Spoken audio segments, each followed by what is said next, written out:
Alongside Pierre LeBrun and Chris Johnston ahead of Game 2 here of the Stanley Cup Final in Edmonton. Different approaches from each team in preparation for tonight's game, CJ. The Edmonton Oilers, it's a full skate. After a day off yesterday, the whole group goes on the ice today. Pretty energetic, boisterous group.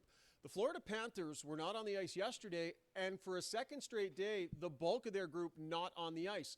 An optional skate. This would be unusual, CJ, under most circumstances, for a team not to be on the ice 2 days in a row.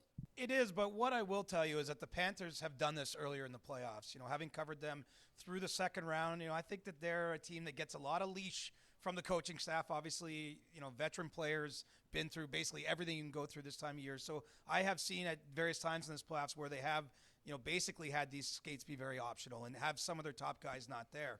But what I would point out as well is they've only had one sort of official full team skate during the series. It was before Game 1.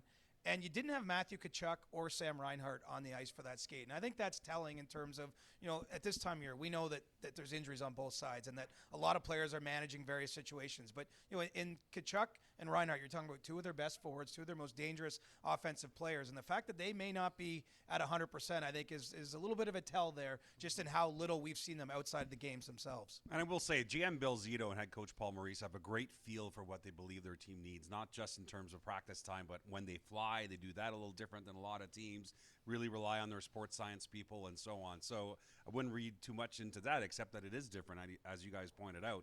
But on the injury front, you just nailed it, CJ. A year ago, a lot of what we were talking about in these chats is that the Oilers were the walking wounded. Leon Draisaitl clearly banged up in that cup final. Darnell Nurse, Evander Kane barely played in that final. 1 year later, the roles have shifted here. Granted, Zach Hyman, massive loss for Edmonton, but otherwise, the Oilers are rolling here with pretty good health heading into this cup final and through Game 1. Not the case for Florida. It's really trying to grind it out and gut it out here. As part of that Oilers skate, we see that Connor McDavid and Leon Draisaitl put back onto separate lines to start game number 2 tonight. Now, people who watched the end of Game 1 might have thought, why not just start them together? They were so good and tilted the ice in a lot of ways. Were very good defensively as well, but we've seen Chris Knoblauch do this. He likes to go to them in games. I think, Pierre, they feel better when they have the option. If things aren't working great, then break the glass and hit the button and put 97 and 29 together. I find when they start them together, if it doesn't go great, there's kind of nowhere to go. You split them up and it doesn't give you that same oomph. But some strategy at play here from Chris Knoblauch. Yeah, and I think Knoblauch has gotten to a place now, and his answer yesterday was amazing on this. He now knows how he wants to handle that situation. Mm-hmm. What's less clear to me now is how Paul Maurice is going to handle it when it happens again, because 97 and 29 absolutely tilted the ice on Barkov and Reinhart in the third period of Game 1. And I know that that's a rare occurrence. I mean, you're talking about two Selke Trophy winners. But if it happens again and the Oilers are loading up, will Paul Maurice handle that differently in terms of his deployment? That's the question I have. CJ, an interesting dynamic in this series was the Florida Panthers are so good with a lead, dominant with a lead under Paul Maurice, would never blow leads under Paul Maurice. The Oilers, an incredibly resilient team. They got a winning record when they trail after 20, when they trail after 40, and a winning record when the other team scores first. So you get these two sort of juggernauts banging headfirst into one another, and last game it was the Oilers that had the advantage there. Absolutely, and look, that's what made that goaltender interference challenge, such a potential pivot point, right? Because Florida gets that goal, and then they score on the power play afterwards. They have a lead, and that stat you mentioned, they were 31-0 when just leading after the first or second period in playoff games. Now 31-1, and one thing I found interesting from Evan Rodriguez, the Panthers forward, is that he said he felt like his team didn't play with enough confidence when they had that lead, and that his words were that they were punting the pucks away.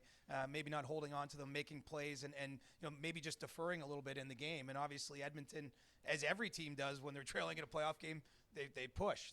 They're going to take maybe some more offensive chances. They're going to go to try to apply heat and score that goal. And so I was just surprised to hear him acknowledge that, just because that's not what they do. That's not who that team is. And so I think it speaks to, obviously, the firepower on Edmonton's side. It's a different ballgame holding the lead against this team than anyone else they're going to face. But I would also say the Florida Panthers are far from rattled. If there's any team that can lose Game 1 of a Stanley Cup final and feel like it's just another day in the park, it's Florida, because they are the road warriors the last 3 years. They're 8-3 in these playoffs on the road, 7-4 last year, 8-4 the year before. They broke the NHL record the other night for scoring 50 goals, the most goals in a playoff season.